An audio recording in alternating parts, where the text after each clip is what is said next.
ప్రాథమిక హక్కులు.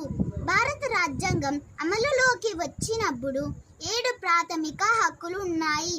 అయితే ఆస్తి హక్కును 44వ రాజ్యాంగ సవరణ ద్వారా ప్రాథమిక హక్కుల జాబితా నుండి తొలగించడం జరిగింది. ప్రస్తుతం 6 ప్రాథమిక హక్కులు ఉన్నాయి. అవి సమానత్వపు హక్కు, చట్టం ముందు అందరూ సమానులని తెలియచేస్తుంది.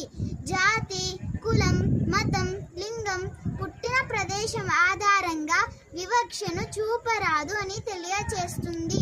స్వేచ్ఛా హక్కు, భావ ప్రకటన స్వేచ్ఛ, సంఘాలు ఏర్పరచుకునే స్వేచ్ఛ, శాంతియుతంగా సమావేశం అయ్యే స్వేచ్ఛ, జీవించే హక్కు వంటివి ఉంటాయి.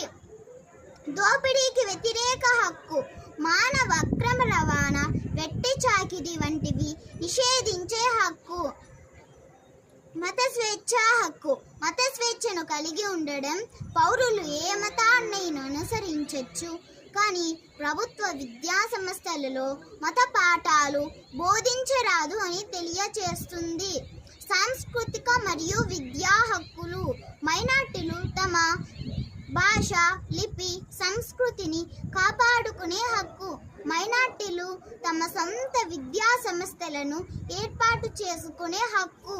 రాజ్యాంగ పరిహార హక్కు, ప్రాథమిక హక్కులను ఉల్లంఘించినప్పుడు పౌరులు నేరుగా హైకోర్టును లేదా సుప్రీంకోర్టును ఆశ్రయించవచ్చు. ఇది పౌరుల సమానత్వాన్ని, స్వేచ్ఛని, గౌరవాన్ని కాపాడుతాయి. డాక్టర్ బిఆర్ అంబేద్కర్ దీనిని రాజ్యాంగం గుండె అన్నారు. Thank you.